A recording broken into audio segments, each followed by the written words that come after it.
Hey, Nathan Gotch here. Welcome back to Gotch SEO Academy. And in this lesson, I'm going to show you Search Intent 101.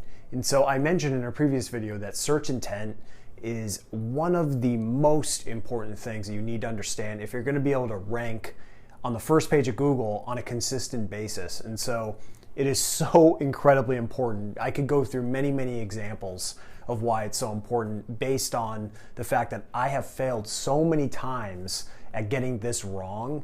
And it's crazy because I've created content assets that I've spent months creating, and just because I didn't do this correctly, just because I didn't satisfy the searcher intent the way that I was supposed to, those pages did not perform well in Google.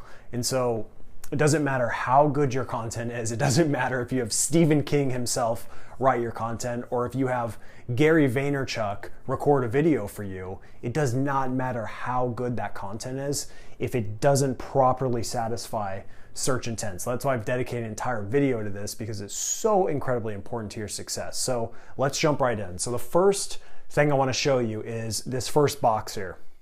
So the best way to get you to understand search intent is just to give you real examples. So basically what we want to do is, when we have identified a keyword that you want to go after, what you want to do is you immediately want to take that keyword and put it into Google.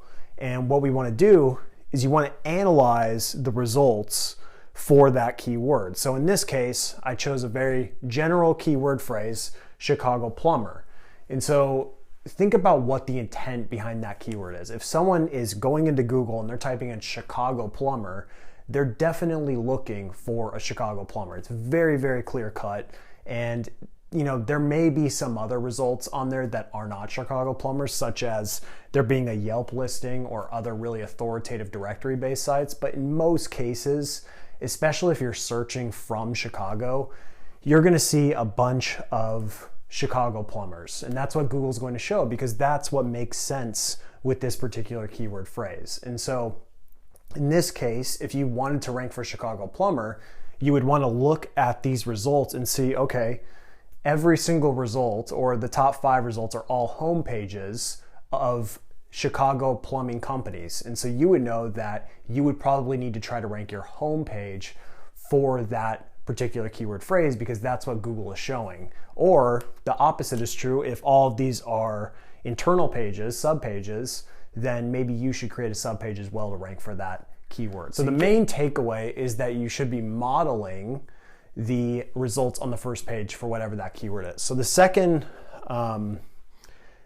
example here is for SEO Audit Tool. And so if you go and search SEO Audit Tool in Google, you're going to find a bunch of SEO audit tools. And so if you wanted to rank for that keyword phrase, you would know that you would need to create an actual tool to be able to rank for it. And sure, there are always exceptions to the rule, but if you're trying to take the path of least resistance and you're trying to get results in the most effective way, then you should be modeling what Google is serving for that keyword. So that's the first part of the process, is looking at what is actually ranking and then just modeling it. But you should also consider some other ideas here, which is just looking at the keyword itself and trying to understand the intent behind it. So each of these different keyword phrases or frameworks have different intents. And what's interesting is each of these will have either just an informational intent, so they're at the top of a funnel. They don't really know much about an industry. They're just trying to search, trying to figure out what it's all about. So an example would be if they were new to the SEO industry or they just heard about SEO, they may search, what is SEO? Or what is link building? Or something very general, because they just don't have a ton of knowledge about the industry. So they're going to be way at the top of the funnel in the informational stage.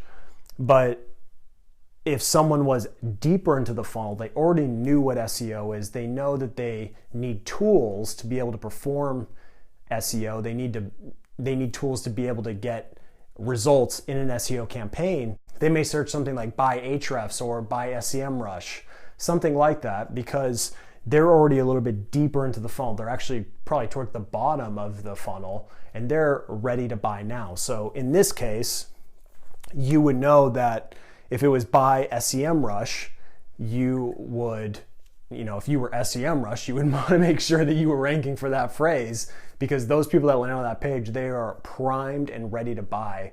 They are not interested in reading a 3,000 word article about how to buy SEMrush. They just want to buy SEMrush. And so basically the main takeaway is you should be giving the searchers what they actually want. So, and like I said, what is type of framework? So what is SEO? What is creatine? What is cryptocurrency? Whatever you want. This is very informational. Sometimes it can be transactional, because it could be what is Ahrefs, or what is SEMrush, or insert any type of tool, any type of service, anything. That could be an actual transactional search query. So you have to use your best judgment. Usually most how-to search queries are going to be informational and very top of the funnel type of keywords. So this is an interesting one, because it could be Ahrefs versus SEMrush, which is transactional. But there could be some informational elements to it as well, which could be, who knows, Bitcoin versus Ethereum, for example. That's not necessarily transactional. It would be for the exchanges, but for people that are just trying to learn about those two different cryptocurrencies, they would just be looking for more information, trying to compare and contrast the two. And then this one here is very interesting. It could be best SEO tools. And so in most cases, that's going to be transactional. But there could be some informational elements to it as well, like best SEO strategies or best link building tactics. Those are going to be things that are going to be informational. And then of course, you can replace pretty much any of these words with when is, where are, why is. And those could both probably swing both ways depending on the actual keyword, whether that's going to be transactional or informational. So basically what you need to understand, the takeaway here is, first, always look at the actual results for the keyword that you're trying to go after, and you should be modeling what is currently ranking. And then also consider, just brainstorm, okay, what is this searcher actually trying to do? Are they trying to buy something right now, or are they looking for information?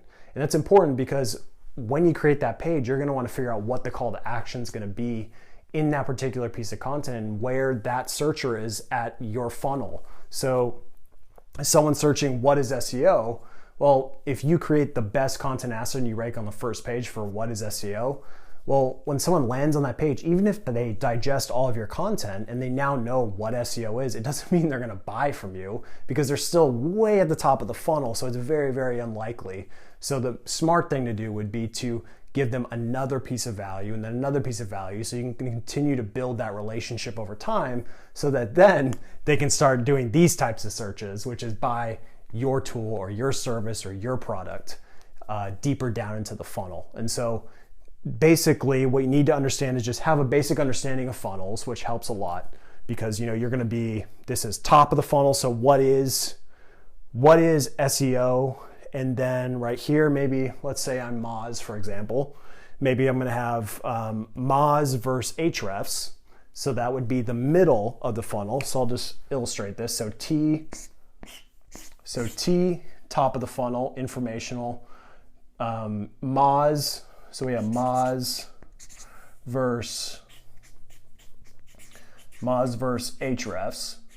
So this is going to be middle of the funnel. So they're starting to warm up. They're starting to get interested in this, in at least one of these tools. And then hopefully, if you've educated them the right way, then they'll go into the bottom of the funnel here, in which they're going to buy Moz. So I should have, when I structured this, I should have gone the right way, in the logical way, which would have been the top of the funnel to the bottom of the funnel. But of course, I was just trying to think of the different search queries that could come up. So hopefully that still makes sense. But like I said, main takeaway here, model what's ranking for whatever keyword you want to go after, and then also consider at what stage in the funnel that searcher is actually in. So that is all you need to know for search intent at a very high level. Thank you so much for watching, and I will see you in the next lesson.